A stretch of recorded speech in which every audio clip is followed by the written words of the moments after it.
Hoje eu tô aqui com a Clara e a gente vai falar um pouquinho sobre o impacto que teria o serviço social e mais especificamente a assistência social dentro do mundo bruxo. Yes!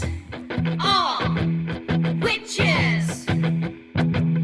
Esse vídeo ele surgiu de uma conversa que eu tive com a Clara depois que quando eu estava fazendo o mês sobre a apreciação do Severus Snape, e a gente começou a conversar um pouquinho sobre como que a vida dele, principalmente a infância dele, poderia ser modificada se ele tivesse esse suporte, né, do governo, um suporte mais voltado para as condições de vida dele. E aí a Clara, que ela é assistente social, formada em serviço social, recentemente, a Razane. E a gente começou a conversar sobre isso, e aí eu chamei ela para fazer esse vídeo, porque eu achei que ela pudesse ajudar a gente a entender um pouco melhor isso, tendo um olhar mais profissional e mais específico sobre esse tema. Mas aí, antes de qualquer coisa, acho que seria interessante a gente fazer uma diferenciação, né? Porque a Clara estava me explicando, ela vai explicar para vocês que existem muitas diferenças entre o serviço social no Brasil e o serviço social na Inglaterra. Então conta pra gente um pouquinho, Clara. Eu vou contar primeiro como é que é o serviço social, como é que funciona como profissão.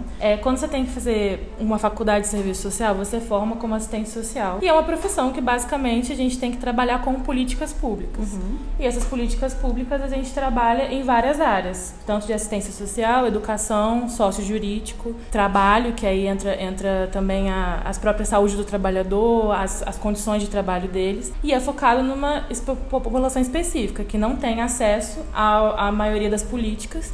Então, geralmente é uma população que é miserável ou não teve, digamos assim, suporte ao longo da vida, e historicamente essas famílias elas sempre foram negligenciadas pelo Estado, e o serviço social é requisitado para poder atuar junto a essas famílias. Então isso seria o serviço social de forma geral. E aí o que acontece? Existem vários tipos de serviço social no mundo, e o serviço social brasileiro ele é considerado o mais top de todos. Porque o que acontece? No Brasil a gente teve, na América Latina em geral, mas o Brasil especificamente, a gente teve um movimento de reconceituação. O que quer dizer isso? A gente repensou a profissão ao longo da nossa história para poder fazer assim, a gente tem que escolher o lado que a gente quer atuar. A gente quer atuar para quem é dono de tudo, quem é rico pra caramba, ou a gente quer atuar para o lado do trabalhador, para aquela galera que não tem acesso a nada, que luta por direitos e não consegue nada, e acaba sendo sempre a que se ferra no final das contas. Fica a pergunta, né? O que faz sentido? O que faz sentido? E mundialmente o serviço social ele surgiu requisitado pelo Estado para poder, digamos assim,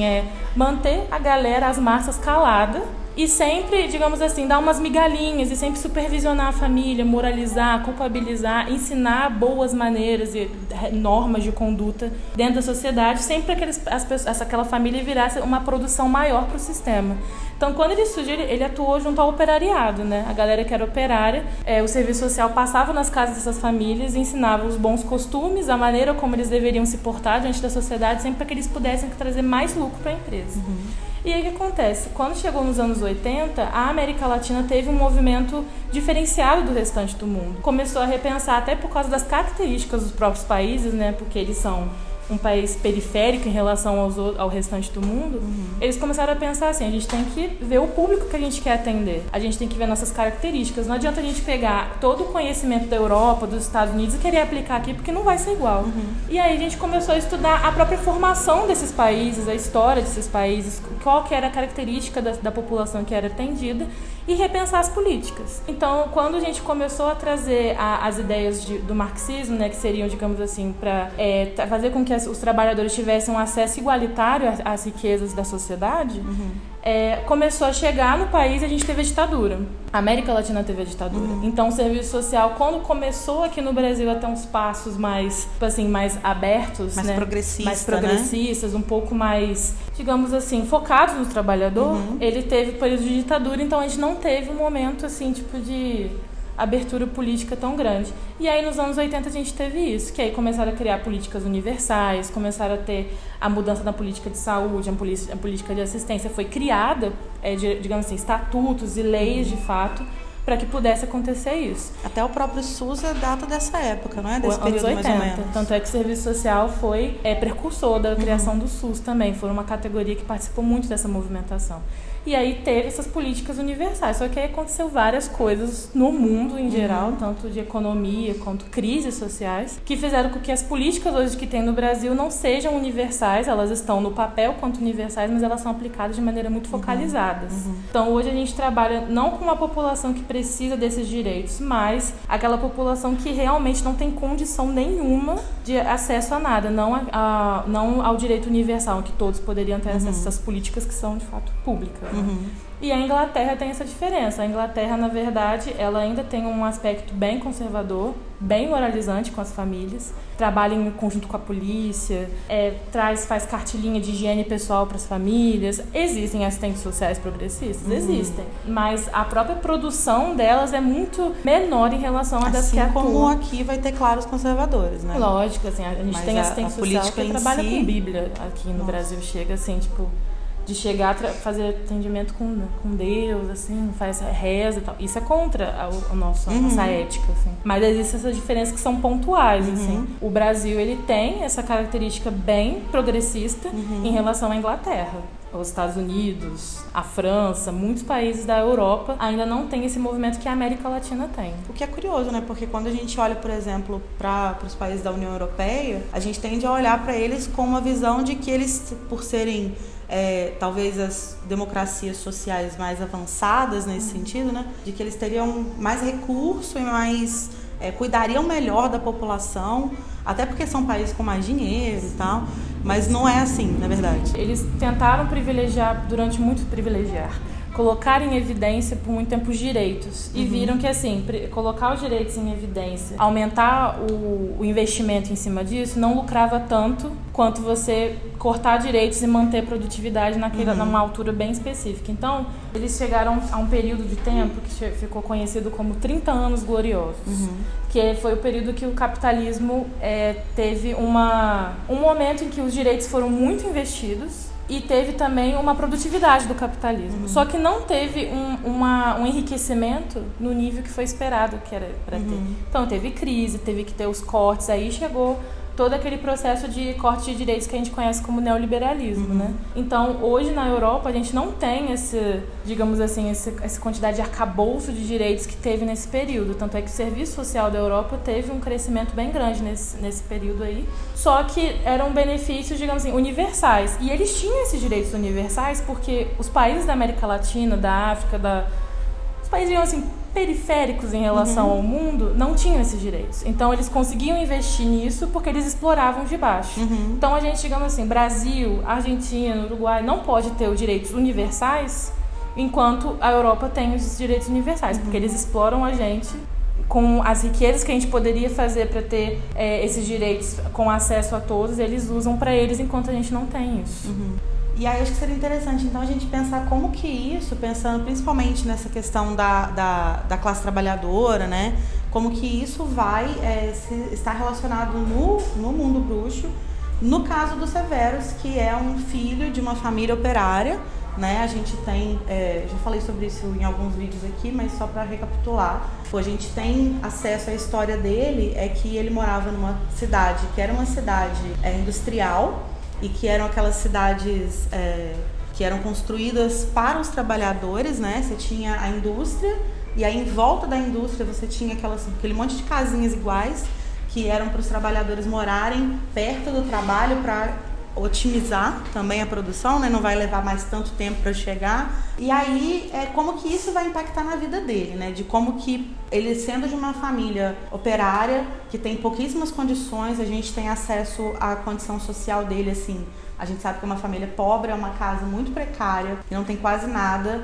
E a gente vê que ele tem até uma condição bem parecida até com a dos Weasley, assim, de roupas de segunda mão, os livros dele são super usados. A imagem que a gente tem dele é de uma criança que vem de uma condição precária e que utiliza recursos que são reutilizados, né? Os recursos dele são reutilizados. E aí como que o fato de não existir no mundo bruxo um departamento, de repente, no Ministério da Magia que lide com essas coisas, como que isso vai manter eles na precariedade, né? Sim. Aí como que seria qual que seria a diferença, qual que seria o impacto se tivesse no mundo bruxo uma divisão de assistência social? O que eles poderiam fazer por essa família? Então, assim, no caso do Snape, ele teria uma equipe profissional para atuar na família Snape seria muito abrangente, assim. Tanto na questão... O departamento inteiro, né? O departamento inteiro atuaria. Porque ele tinha demanda de todos os lados. Ele tinha demanda de educação, porque ele sofria bullying e perseguição na escola. Ele tinha demanda de saúde mental e de dependência química, porque o pai, ele era alcoólatra. A própria questão da saúde por causa da insalubridade da casa dele, por causa as questões de higiene. E não num quesito moralizante, mas assim... Do básico, né? Pra você viver. Você deixa isso claro até na própria descrição do Snape, que ele vive com cabelo oleoso, vive com roupas muito sujas, largadas e tudo. E aí isso é até curioso porque as pessoas, quando elas querem falar mal dele, elas falam do cabelo dele. Nossa. E isso é muito pesado, isso é muito baixo, porque ao que tudo indica, e eu já li alguns textos sobre isso, eu posso até deixar o link aqui, que isso é resultado do fato de que essas casas que eram construídas para os operários, elas não tinham chuveiro e nem banheiro. Era um balde, eles usavam um balde quase como inox, enchiam, esquentavam a água às vezes por causa do frio e ficavam tomando banho com a bacia, assim. E aí a mesma bacia para a família inteira. Sim, e não é sempre também que pode, porque tem a questão da água, não pode ficar gastando. Essa característica da descrição física dele, ela não é uma característica despropositada. Ela é resultado de uma condição social degradante, né? Dele não ter direito a fazer isso. A gente tem até evidência no livro de que o pai dele poderia estar desempregado também naquele período, quando ele ficou dependente químico. Então é mais uma razão para eles terem acesso à política. E porque no período que a gente tem noção de que a infância do Snape, né, 69, 70, é um momento de crise, é um momento que o setor produtivo ali da indústria, o operariado está diminuindo. Então eles colocam esses trabalhadores ou na rua, ou eles transferem eles para outros setores. Provavelmente o pai do Snape foi demitido, perdeu esse emprego, né? E a mãe do Snape, como ela provavelmente era dona de casa, ela sofria todos esses aspectos de violência doméstica. A gente também tem isso. Lei Maria da Penha aí, tá, gente? Só avisando. Tem na Inglaterra? Não tem. Não tem na Inglaterra. Na verdade, outra coisa boa do Brasil é a terceira lei mais progressista sobre cuidados com relação à mulher. Tem um caso também na questão do Snape que entra também na dimensão do jurídico. Porque, com certeza, entraria conselho tutelar nessas questões dele, até pela negligência que a família tinha. Então, e é lógico que a negligência não era proposital. Eu digo assim, eu acho que, assim, pelas evidências que a gente tem nos próprios escritos, a mãe dele tinha sintomas de depressão. Uma depressão, acho que não chegou a dizer profunda, mas moderada ali, assim, ela consegue fazer as tarefas dela, mas ela não consegue se dedicar a cuidar do Snape. E entraria com certeza aí um centro de atenção psicossocial, que aí trabalha justamente essas questões de saúde mental, transtorno mental. Um CAPS para o pai dele também para dependência química. A Inglaterra tem uma política sensacional de drogas, que é inclusive a do Brasil, que é de redução de danos, que você não entra na abstinência. Você não tira completamente o álcool, não tira completamente a maconha, o crack, a heroína. Você faz, digamos assim, medidas quase que paliativas. Você vai colocando quantidades específicas, você fornece seringa, você fornece a própria droga de uma maneira com qualidade, controlada pelo Estado, e ele utiliza aquilo no serviço. Com segurança. Com muita segurança, com supervisão dos profissionais. Entendi. E tem a questão, além do conselho tutelar, que provavelmente o Snape ou ele iria para um abrigo, lá, os abrigos da Inglaterra são um caos. Assim, era o nível de FEBEM aqui, bem precarizados, né? Pelo menos na década do período ali do Snape, 60, 70, eram lugares bem largados, porque a Inglaterra não tinha política para criança e adolescente, então eles ficavam suscetíveis para qualquer coisa. E a própria dimensão ali da saúde, no caso assim, a Inglaterra ela tem hoje um sistema público de saúde, mas no período específico eles não tinham. Então, assim, quem tinha acesso à saúde era quem tinha trabalho. Então, como o pai do Snape perdeu o trabalho dele no livro, ele não tinha mais um plano, ele não podia ter acesso a nenhum tipo de medida de saúde. E a saúde pública lá era meio assim, tô doente, eu tô indo no médico para me curar, mas não para me prevenir. Então, assim, só ia no médico se estivesse quase morrendo e só era atendido nessa perspectiva de cura mesmo. O Snape, ele não tinha nenhum suporte desse tipo, assim. Fica claro que, pelo menos, assim, a mãe dele não tinha nenhum tipo de suporte do Estado. O pai dele não procurava também. E, claro que também não chegaria uma pessoa lá de boa vontade, um vizinho tentaria ajudar, até por causa do estigma que tinha em volta da família. E o Snape ficou largado, Severus. Ficou largado daquele jeito que ele ficou. E eu acho interessante também que você falou de que provavelmente a mãe dele sofria de depressão e tal. E ver como que isso também se reflete nele, né? Porque é muito claro que ele não é uma pessoa com uma saúde mental saudável, né? Ele é completamente danificado, completamente marcado pela infância dele, né? E aí por isso que é tão incômodo quando as pessoas atacam essa amargura dele, o fato de como ele era uma pessoa amarga, ele era uma pessoa difícil de se lidar, mas é difícil não ser, né? Vindo de um ambiente assim. Eu acho que ele até saiu bem, pra ser bem franco. Ele é um vencedor. Ele é um vencedor. Porque a gente fez aquela comparação do Harry com ele, assim, até legal pegar os dois casos. Porque quando o Snape ele foi pra Hogwarts, ele não teve o suporte que ele achou que teria. Porque ele era mágico, então com certeza numa comunidade trouxa, as pessoas não compreenderiam a peculiaridade dele, o fato de ele ser mágico e de vir de uma família mágica. E o Harry, quando ele entrou em Hogwarts, era feito completamente diferente, porque ele era famoso. Porque aí assim, a gente pode até comparar como que a infância deles, de certa forma, era parecida. Muito parecida. Embora o Harry, por mais que ele sofresse os abusos e tivesse... Era famoso. Não, e até antes dele ser famoso, mas pelo menos ele estava inserido numa casa que tinha uma condição melhor. Ah, sim. O próprio ambiente material mesmo que eles estavam era diferente. E aí, quando eles entram na escola, você acha que não? Não. Sabe por quê? Olha só. Por exemplo, o Snape, claro, mostra que ele tá numa família bem pauperizada.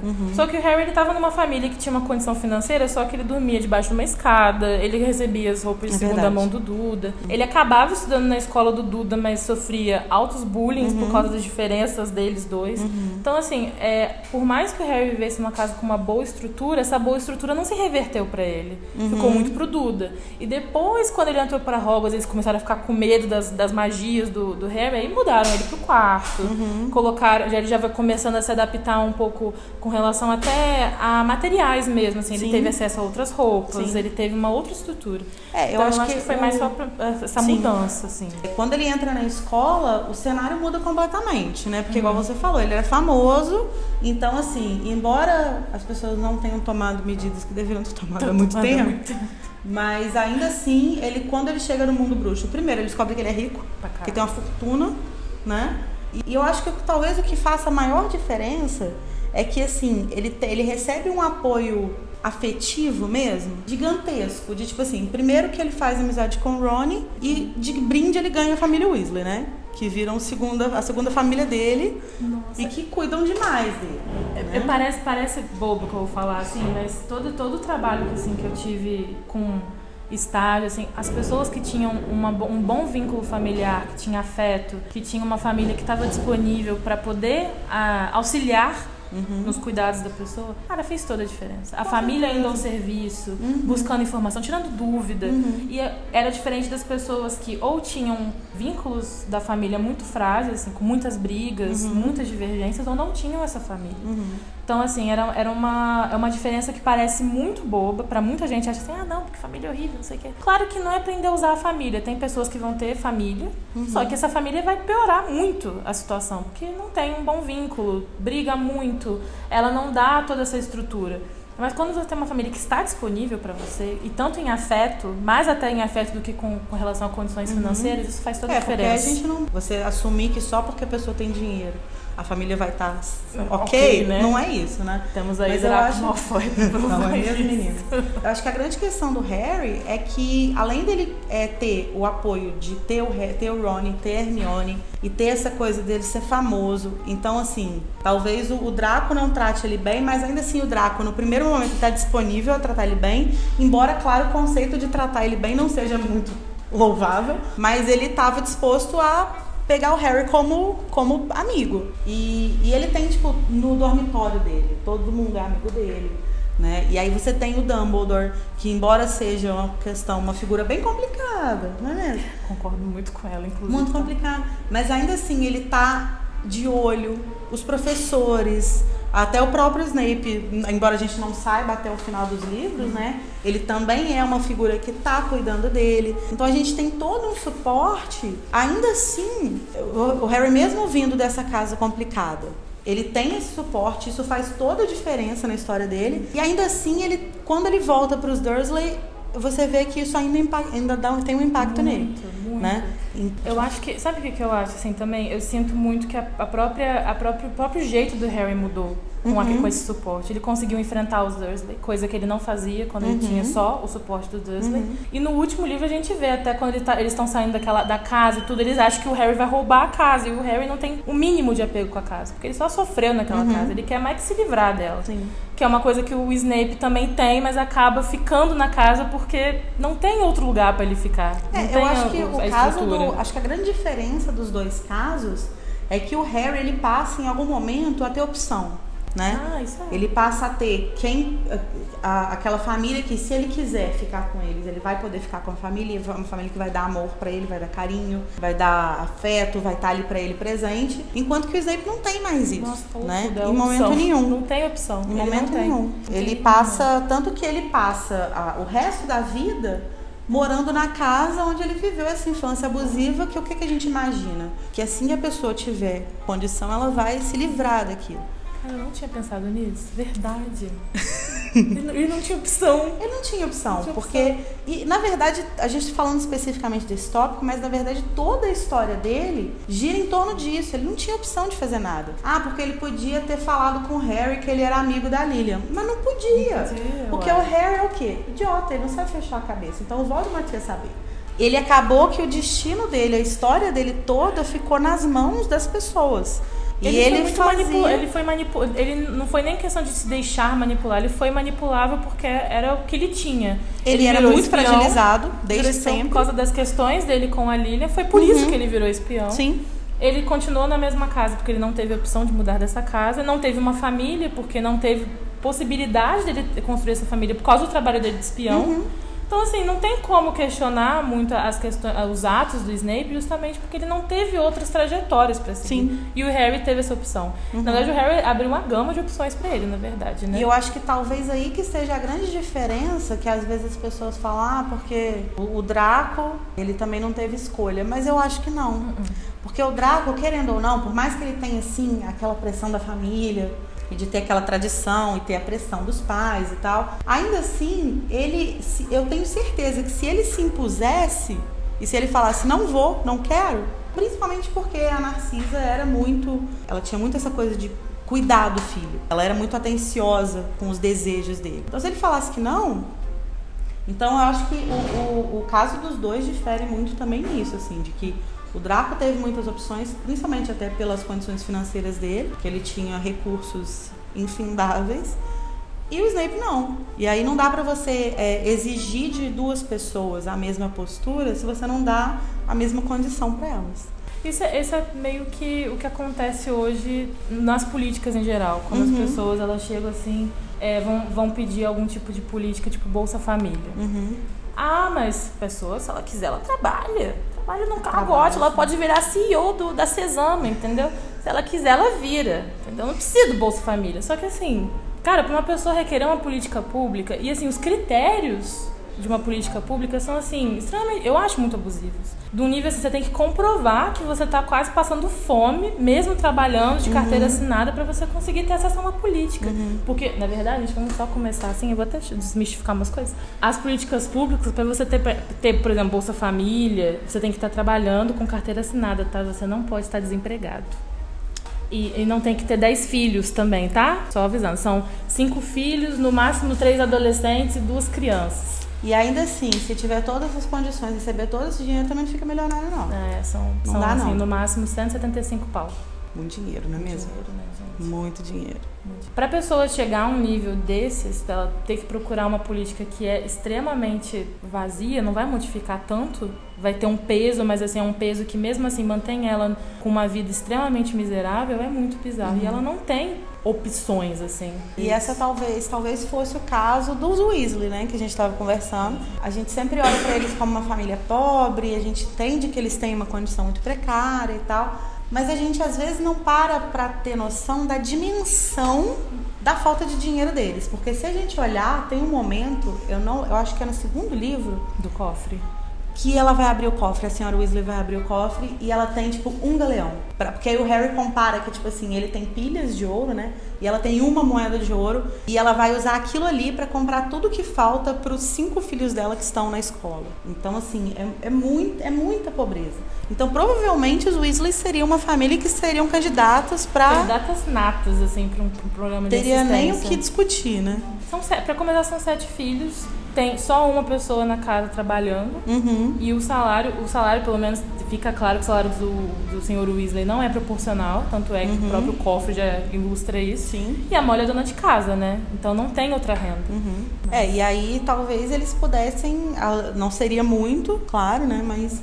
Talvez eles tivessem um pouquinho mais de condição de ter uma vida um pouco melhor, né? O próprio Neville também, que a gente estava discutindo. Porque o caso do Neville é curioso porque, embora ele venha de uma família com condições financeiras, ele tem uma relação com a família dele que é muito estranha. É uma relação de exploração e de abuso psicológico mesmo, né? Você vê que eles não sabiam que ele era bruxo até o momento em que o tio dele jogou ele da janela e aí ele não caiu, ele conseguiu dar uma levitada. Ou seja... Afogaram ele, né? Tentaram afogar ele uma vez. Então, assim, isso é uma coisa que definitivamente, se tivesse uma denúncia e tivesse um órgão para o qual se denunciar, isso poderia, talvez não grandes mudanças, né? Mudanças drásticas, mas enviar um profissional para conversar sobre isso. Mas é um suporte, né? Sim, é um suporte. E talvez o Neville, a partir desse suporte, ele já tivesse uma adolescência completamente diferente. De ter mais confiança em si, acreditar mais que ele era. O trabalho dele é bem pro lado do psicólogo. Porque você vai ter um vídeo, tá, pessoas? Vai ter um vídeo. Spoiler alert. Muito em breve. Eu acho legal também que, quando a gente pensa na questão do psicólogo, acho que a gente teria também o caso da Luna, né? Que perdeu a mãe. Então, assim...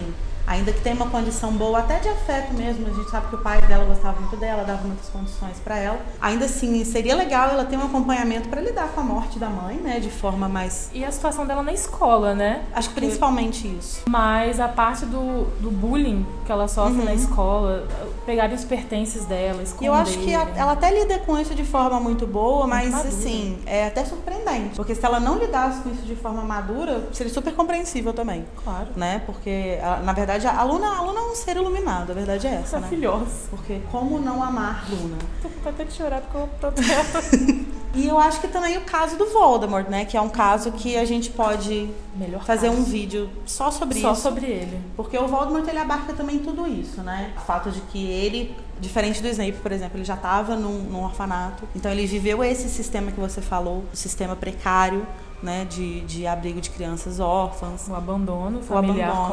completo, assim. Completo, total. Mas a gente fala isso em outro vídeo. A gente fala disso em outro vídeo, né? Acho que dá pra discutir bastante. Então espero que vocês tenham gostado desse vídeo. Se vocês gostaram, pede pra Clara estar aqui de novo. E eu acho que esse é um tema que dá pra discutir muita coisa, dá pra gente continuar conversando muito nos comentários. Então deixa aqui embaixo a sua opinião. Não esquece de curtir o vídeo, se inscrever no canal. Clara pode ser do elenco B do São Sereníssimo, ela pode aparecer aqui de vez em quando, né? Se vocês tiverem mais alguma ideia de vídeo relacionado a esse tema, de como que pode a gente abordar alguns outros casos, alguma situação específica relacionado a isso, é só comentar aqui que a gente combina de novo, né? Muito obrigada, amiga. Então é isso, e finita e encantada.